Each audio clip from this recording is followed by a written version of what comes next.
Melanjutkan kisah Paxton yang menjadi satu-satunya orang yang berhasil selamat dari tragedi di Slovakia, ia ditemukan pingsan di dalam kereta dengan anak Pak Martin yang hilang entah kemana, di mana Paxton langsung dibawa ke rumah sakit untuk mendapat perawatan sampai kondisinya kembali pulih.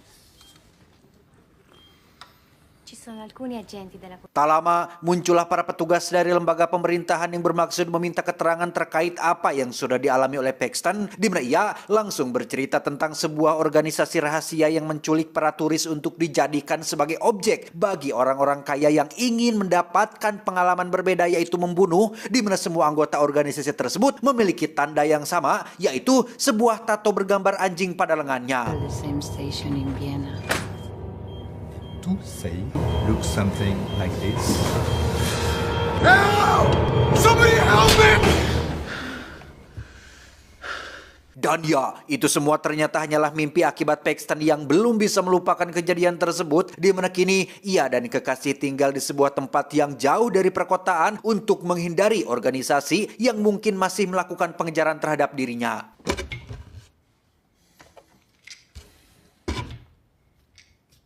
Keesokan paginya, si kekasih pun terbangun oleh tukang kebun yang sedang memotong pohon menggunakan gergaji mesin, di mana saat si kekasih turun ke bawah, alangkah terkejutnya ia saat melihat Paxton sudah maut dengan kondisi kepala yang sudah putus.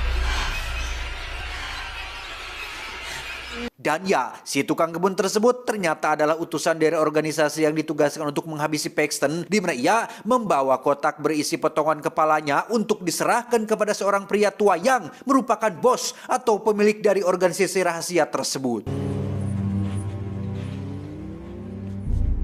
Dan inilah Hostel 2. Kisah akan berfokus pada anak orang kaya asal Amerika bernama Beth yang sedang kuliah di Roma, Italia jurusan seni, di mana saat ini Beth sedang dalam kelas melukis yang kebetulan objek yang dilukisnya adalah seorang model bulucun alias tanpa busana bernama Alexi yang langsung memamerkan setiap lekukan tubuhnya di depan semua orang. Handle your pencils, boys. Selesai dengan kelas melukis, sahabat Karibet yang bernama Whitney pun mengajak liburan ke kota Praha yang lokasinya tidak terlalu jauh dari tempat mereka berada. Mendengar putrinya minta izin liburan, ayah Beth yang merupakan pria konglomerat pun bermaksud menyiapkan segala keperluan seperti pesawat, jet, hotel, dan segala macam fasilitas mewah. Namun Beth yang sejak awal tidak ingin terlalu menonjol pun langsung menolak tawaran ayahnya dan memilih untuk liburan dengan gaya menengah ke bawah.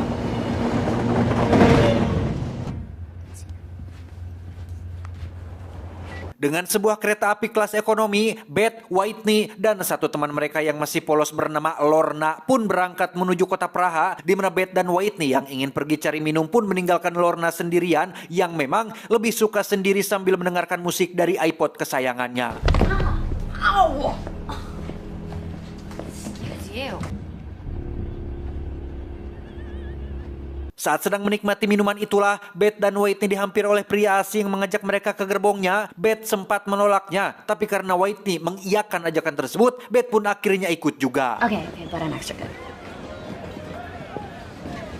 Setibanya di gerbong si pria, Beth dan Whitney pun harus menghadapi beberapa teman si pria yang bersikap cunihin alias tidak sopan, yang menjurus ke hal-hal yang bersifat tidak senonoh, sehingga Beth dan Whitney yang merasa risih pun langsung pergi meninggalkan mereka semua. Okay, but it's not like we're in like campus and you can like call the dean and file a report or something. Sesampainya di gerbong mereka, Beth dan Whitney pun menemukan Lorna sedang panik setelah iPodnya diambil oleh seseorang pria misterius yang tepat saat Whitney akan mencarinya keluar. Ia secara kebetulan melihat si pria bersama teman-temannya mengganggu setiap gerbong yang ada, sehingga Whitney pun dengan cepat masuk kembali ke dalam dan mengunci pintu gerbong mereka serapat mungkin.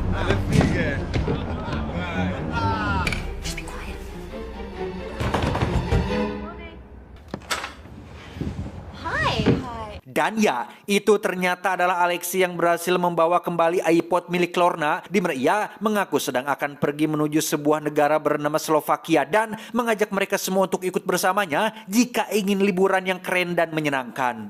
Nostrovia.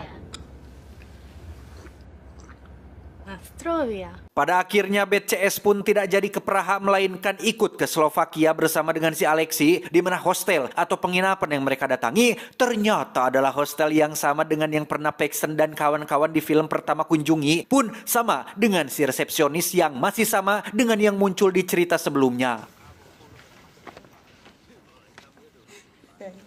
No, I got this one. Setelah Bet dan kawan-kawan selesai check-in dan menyerahkan paspor mereka, si resepsionis mulai menunjukkan keanehannya saat pergi ke ruangan rahasia, di mana ia melakukan scanning terhadap paspor milik Bet dan kawan-kawan untuk dikirimkan kepada para klien dari organisasi rahasia, sehingga bisa disimpulkan bahwa sejak awal hostel ini memang dikelola oleh organisasi yang bertujuan untuk menampung dan menyiapkan para calon korbannya yang nantinya akan diculik satu persatu setelah berhasil terjual kepada para beberapa klien yang meminatinya.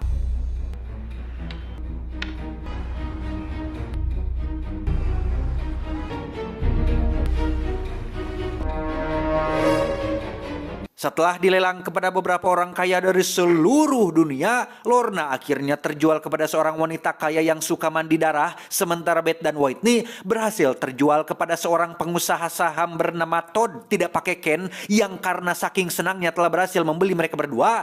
Todd pun dengan cepat menghubungi kawan dekatnya yang bernama, kita panggil saja Samsul, yang tidak terlalu kaya-kaya amat, bahkan sudah memiliki istri dan 2 anak yang masih kecil-kecil. That's what I'm talking about, huh?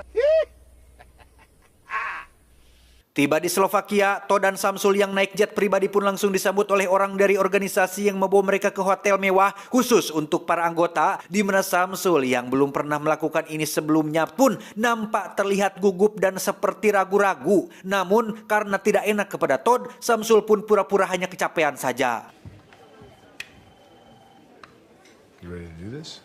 Karena ini adalah pertama kali juga untuk Todd, ia pun langsung mendapatkan tato anjing sebagai syarat keanggotaan, di mana saat giliran Samsul yang akan ditato, ia pun menolak melakukannya karena takut dimarahi istri, tetapi karena sudah terlanjur datang ke tempat ini dan Todd juga memintanya dengan agak sedikit memaksa, Samsul pun tidak memiliki pilihan lain selain harus melakukannya juga.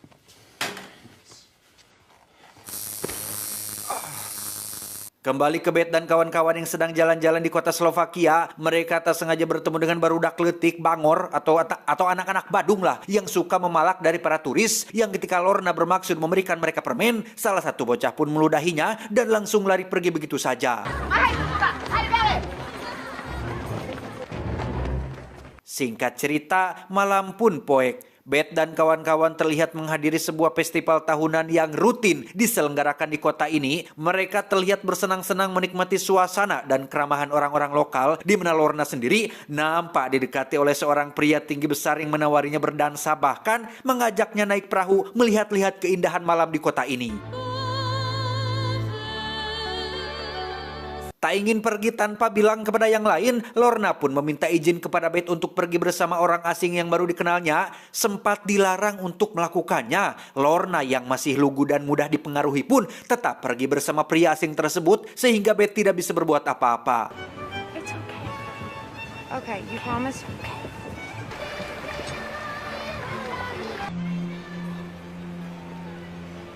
Tak lama, Beth pun dihampiri oleh seorang pemuda tampan asli Slovakia yang mengajaknya untuk dansa dan katanya ingin menyampaikan sebuah pesan yang sangat penting. Namun Beth yang menilai pemuda itu mencurigakan pun menolak ajakan tersebut, sehingga si resepsionis yang ikut dalam festival pun mencoba membantu Beth, barangkali merasa risih oleh pemuda lokal barusan.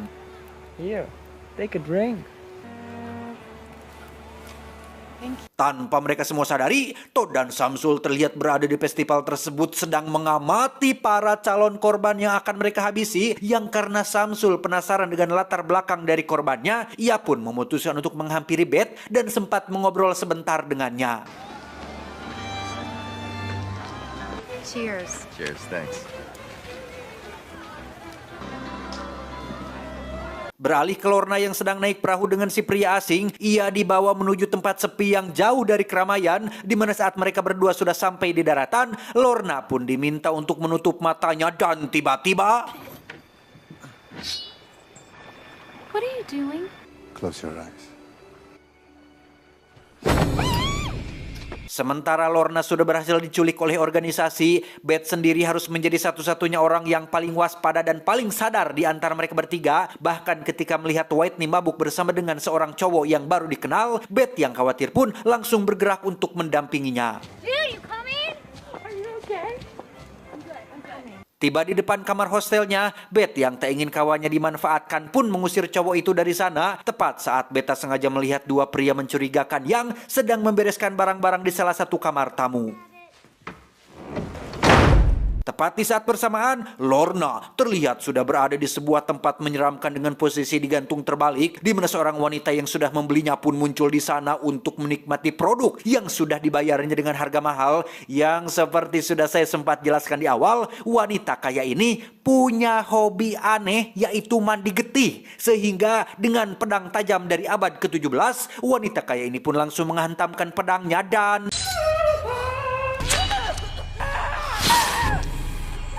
Keesokan paginya, Todd dan Samsul terlihat sedang jogging bersama mempersiapkan diri mereka untuk menyambut malam yang sangat penting nanti, di mana Samsul akhirnya mengutarakan keraguannya untuk ikut dalam hal ini sehingga terjadilah sedikit perdebatan ketika Todd membahas tentang cerita lama mengenai hutang-hutang Samsul yang ternyata dilunasi oleh Todd, yang alhasil Samsul yang merasa hutang budi pun lagi-lagi harus dibuat tak berdaya dan harus menuruti apapun ajakan dari sahabatnya.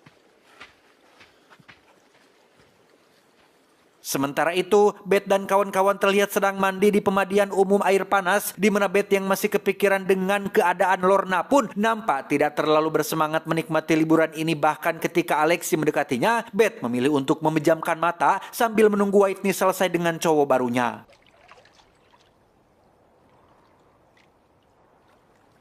Dan ya, ketika siuman, suasana di pemandian umum tiba-tiba sudah sepi tanpa ada satu orang pun yang terlihat, di mana Beth harus dihadapkan oleh beberapa orang dari organisasi yang bermaksud untuk menangkapnya.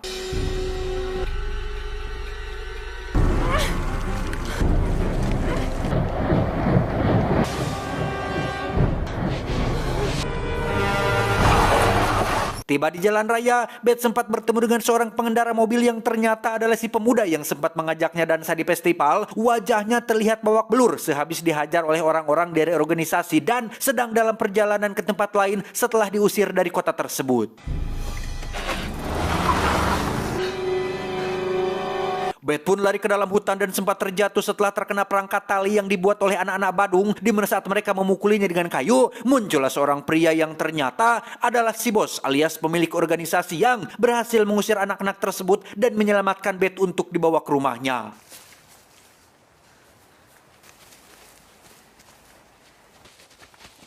Disinilah Beth sekarang di rumah sang ketua organisasi paling biadab sedunia, di mana Alexi mengaku sebagai anak dari bos yang padahal ia hanyalah seorang karyawan biasa yang memiliki tugas untuk mencari dan menandai para calon korban yang layak untuk dilelang kepada para klien.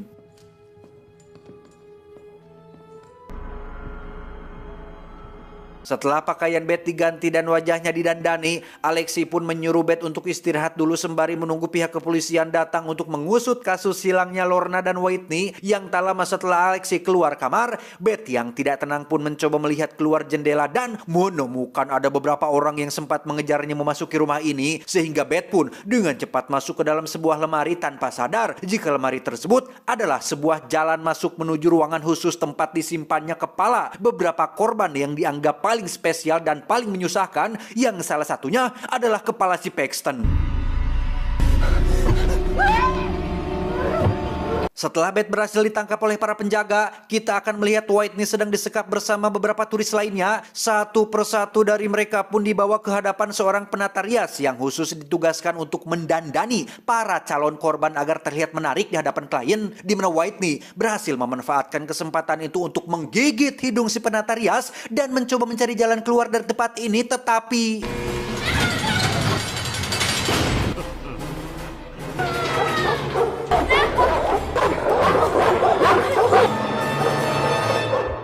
Setelah Beth dan Whitney sudah siap, organisasi pun langsung menghubungi Todd dan Samsul untuk segera datang ke markas. Melihat wajah Samsul yang masih ragu-ragu, Todd pun mencoba meyakinkannya dengan menjelaskan bahwa setiap orang butuh self-reward atau menghadiahi diri sendiri, yang salah satu caranya adalah dengan melakukan sesuatu yang belum pernah mereka lakukan sebelumnya. We're the normal ones.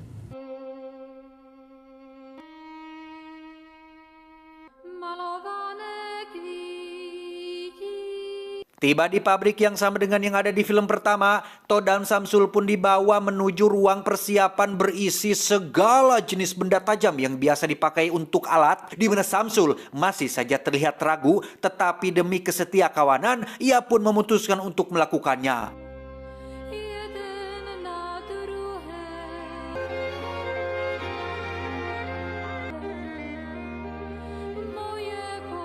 Tiba di lantai dasar, Todd dan Samsul akhirnya bersiap untuk melakukannya di kamar yang berbeda dengan Todd yang memilih Whitney sebagai objek korbannya. Sejak awal, Todd memang terlihat paling bersemangat dan paling tidak sabaran menunggu momen ini, sehingga tak heran jika saat ini ia nampak sangat kegirangan melihat wajah Whitney yang ketakutan. Namun tiba-tiba, mesin gurindanya mati akibat kabelnya yang lepas dari colokan sehingga membuat rambut Whitney nyangkut dan kulitnya mengkelupas, yang pada akhirnya Todd menunjukkan sifat asli dalam dirinya yang sebenarnya adalah pria bermental lemah yang takut melihat darah dan sok-sokan bersikap brutal agar dianggap kuat oleh orang lain.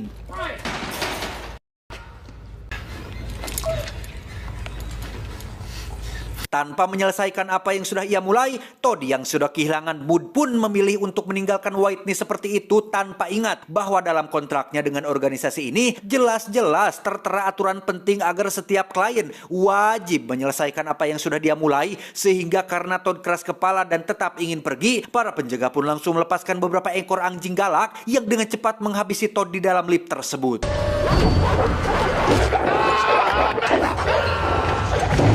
Beralih ke Samsul yang terlihat baru memasuki kamarnya. Meski ia sudah tahu bahwa calon korbannya adalah Beth, namun Samsul tetap terkejut melihat sosok yang harus ia habisi adalah wanita yang sempat ia ajak ngobrol ketika di festival, di mana Samsul yang kasihan pun langsung membuka ikatan mulut dan tangannya serta meminta Beth untuk tetap tenang agar para penjaga tidak mendengar suara mereka berdua.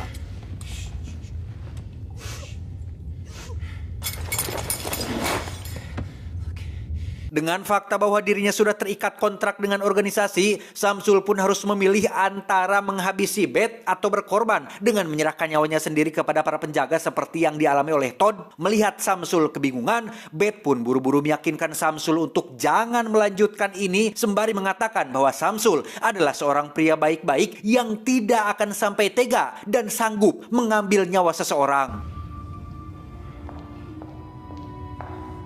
Disitulah letak kesalahan Beth saat ia tak sengaja mengucapkan kata sanggup dan tega, seolah merendahkan dan menganggap Samsul lemah yang tidak akan sanggup melawan, sehingga hal itu mengingatkan Samsul akan perlakuan Todd sahabatnya yang sering mengungkit-ungkit perihal hutang budinya di masa lalu, termasuk sering menganggapnya Samsul lemah yang harus menurut setiap perkataannya, yang alhasil Samsul yang tadinya enggan melanjutkan pun kini berubah pikiran dan langsung memukul Beth dari kepala belakangnya. Samsul yang di awal seperti orang baik pun kini berubah menjadi sosok seperti psikopat yang kembali mengikat Beth pada kursinya. Yang tak lama setelah itu, ia pun diberitahu oleh para penjaga tentang Todd sahabatnya yang sudah maut akibat melanggar kontrak yang sudah disepakati. See what she did to my friend. Sejenak kita beralih dulu ke Whitney yang diobati agar bisa dijual kembali, di mana asisten si bos pun mencoba menawarkannya ke satu pelanggan yang kebetulan sedang sibuk bermain dengan seorang pemuda yang jadi cowok barunya si Whitney, yang karena klien itu menolak, asisten si bos pun menemui klien lain yaitu Samsul yang tanpa pikir panjang langsung bersedia membeli sahabat Beth tersebut. Hanya butuh waktu kurang dari 1 menit saja untuk Samsul menghabisi Whitney. Dengan fakta bahwa dirinya tidak akan pernah bisa lolos, Beth pun mulai menjalankan alternatif kedua, yaitu memanfaatkan congornya untuk menggoda Samsul, memujinya sebagai pria jantanan kuat yang bisa memuaskan setiap wanita, sehingga Samsul yang merasa tertantang pun kembali melepaskan ikatan Beth dengan maksud untuk menggadabahnya, tanpa sadar jika momen itu Beth manfaatkan untuk membalikan keadaan dan...